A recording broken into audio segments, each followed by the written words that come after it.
I met her while we were having lunch, and she was waiting on our table, and I said, "So, what are you going to school for?" And she said, "I'm not." "Oh, why not?" She said, "Well, I really can't go to school." And I said, "Well, you graduated from high school, right?" She said, "Yeah, just barely. I did graduate from high school." I said, "Oh, okay." And she wandered off.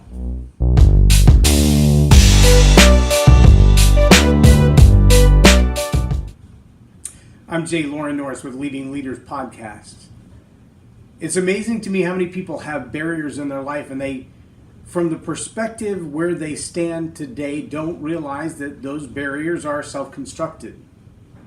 Not only are they self-constructed, but the barriers that they have are built out of Lego blocks. Maybe even those cardboard blocks like we used to play with when we were in preschool, and we would stack them up and then knock them over because they weighed nothing and they really couldn't stop a fly. But in our lives, we built these walls and barriers and said, this is the best I can do, this is the best I will ever do, this is the best I've done so far, and so we quit. Right there, we're done. As our conversation carried on, she explained to me that she was a single mother, that daddy wasn't in the picture at all, that she was doing it on her own, and this job was all she had, and a 4-year-old. And she said, I just can't go back to school, I can't do this. And I said, well, do you read? And she said, no, I don't like to read. That was my first clue that there might be a barrier of choice, a like or dislike, that stands between anyone and their future. It's something I don't like to do, but I could do. There's nothing really stopping me from doing it. It doesn't excite me. And so let me ask you this. If the information you would normally read in a big fat book were available in some short video series, would you take the time to watch those videos if the information in them could truly change your life? And she said, I might do that.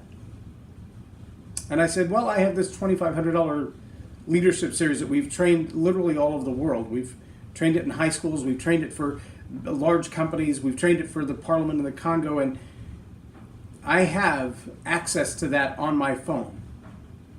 And so I pulled it up, and I laid the phone up on the napkin holder, and I said, listen, it's up to you.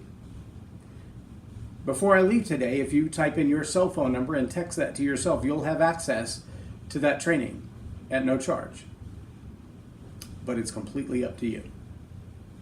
And I set the phone down, and she walked away, and she went and waited on the tables around us, and she cleaned off some tables, and she washed some dishes, and she checked out some customers. And I looked at my son, and I said, I'm going to give it one more minute. And if she's not interested, I can't force it on her. I can't cause anyone to change where they don't want to change.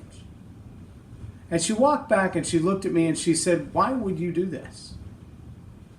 And I said, well, because I was raised the only son of a single mom. I married a single mom. My son has a child out of wedlock, and frankly, I know what it's like. I'd be molested at 9 years old in my life without my dad around, and my stepdad was abusive and then gone early.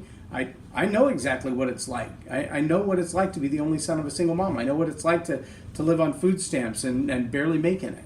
I get it. I've been there. But I also know that it's changeable, that your circumstances don't define you. Your own belief does. And that if you believe better about you, you'll find answers for your future. So it's up to you. And so she took my phone and she texted herself and gave me a hug, and that was the end of it. Well, a few days later, I was at a conference where I was speaking. My wife and I sat down for dinner, and I get a text message from a number I didn't know. But as I looked closely at the text message, it was a picture of me on the screen, on the big TV.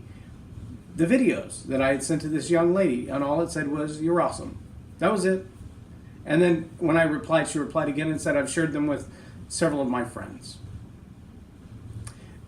Let me just tell you, my friend, that it's so easy to believe that where you are is where you'll always be, that where you've been is the only hope that you have for the future, and it's simply not true. You've got to change what you believe about you. You've got to change about what you believe about what's possible. And you've got to ask yourself, what in the world would motivate me to do differently than I did yesterday? And when you can answer those questions, that wall of paper blocks will come tumbling down. Your future will appear in front of you. Your opportunities will magnify instantly. Your relationships will change. But it all starts with believing that you can do this, because no one else will do it to you. And no one else can do it for you. It's entirely up to you and what you believe about you. Start today. And understand this too, if you're a leader, that statement is true about everybody on your team and everybody in your family. They will never live a life better than what they believe about themselves. But you could lend them some belief. I challenge you to do that. I'm J Loren Norris on Leading Leaders Podcast for Tell It Like It Is TV. Have a blessed day.